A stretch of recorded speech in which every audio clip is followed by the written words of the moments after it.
I'm Adrian, the cruise and travel guy. They came, they cruised, they kind of flopped. Virgin's 2023 Australian launch was kind of a masterclass in what not to do. Ultimately, in my opinion, it resulted in them being a one-season wonder. But do we really want Virgin Voyages gone for good? For me, that's a staunch no. And I think they'll be back.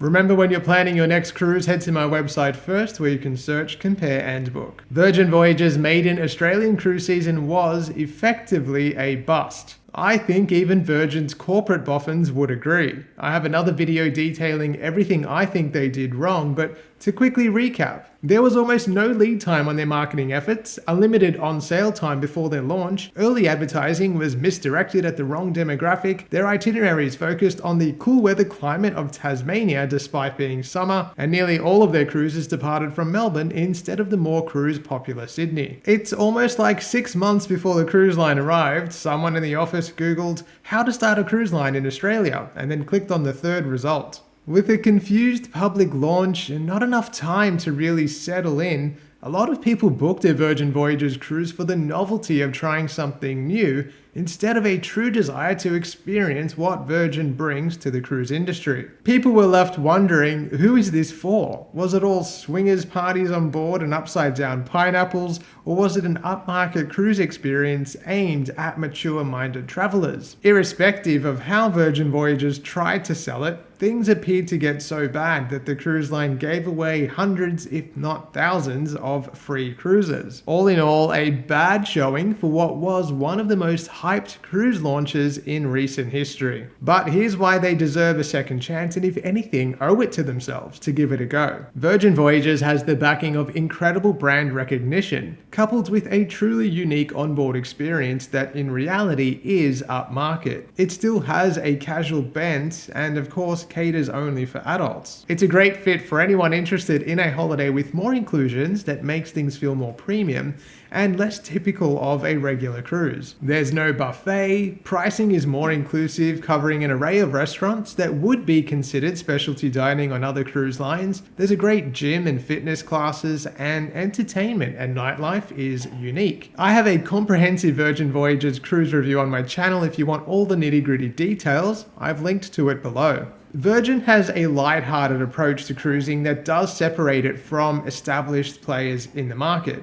I think for Aussies especially, that irreverence and vibe really works. It certainly doesn't cater for all cruise tastes, and some of the main criticisms have centered around the entertainment and even the pool deck, which admittedly is very compact. But we all know that no cruise is perfect and no ship is perfect. But better than perfect is choice. And we actually need more choice in this market. I believe we're starting to see some shifts in our cruising tastes, and some local market changes more recently have created some gaps for a well-orchestrated entry or re-entry. P&O Australia is gone and no longer underpins the industry. Instead, Carnival has become the incumbent cruise line, but they're facing their own challenges with what looks like a clear objective to whittle away at the Australian flavour of cruising and centralise management in the US. I think this is all contributing to some sense of market fatigue, and any smart business will leverage that for their advantage. But they need to get things right from the beginning, first and foremost listening to Aussies and what they want. Itineraries and destinations that highlight new places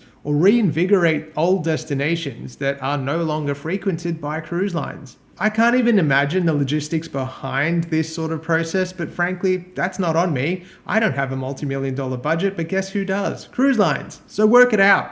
Australia is literally an island located in an ocean filled with other islands. Many cities along our coastlines want more cruise line integration, so engage, plan, create. Market some itineraries that have a sense of adventure about them. Discovering the South Pacific, or visiting Kangaroo Island or Phillip Island. I realize they're both cool weather cruises, but the adventure is what counts here. And give some attention to Western Australia and Adelaide, both vying heavily for cruise ship tourism, and cruises there are starved for choice, and I'm confident we'll book a ship out with little convincing. So all that is well and good, but will it happen? Well, I think yes. With Virgin's fleet growing to 4 ships and their latest, Brilliant Lady, exhibiting modifications that allow her to transit the Panama Canal, there's a very good chance the line will make a return to Aussie shores. Remembering the mistakes of the past and understanding the lead time required to launch a cruise line in a market like ours,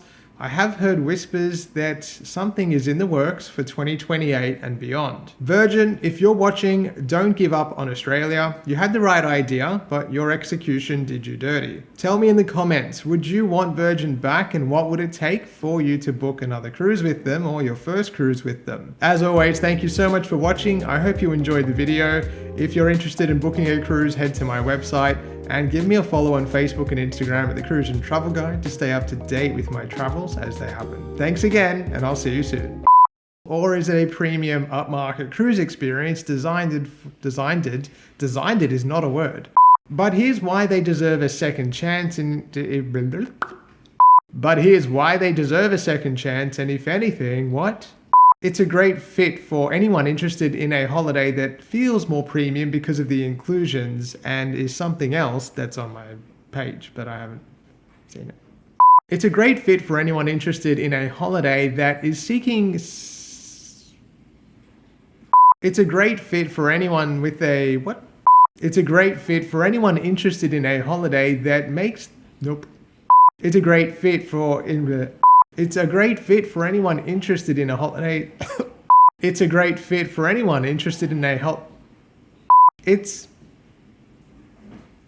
I believe we're starting to see some shifts in our cruising tastes, and our market has undergone some changes that, in my opinion, are creating a sizable gap. Whoa, did I say it like that?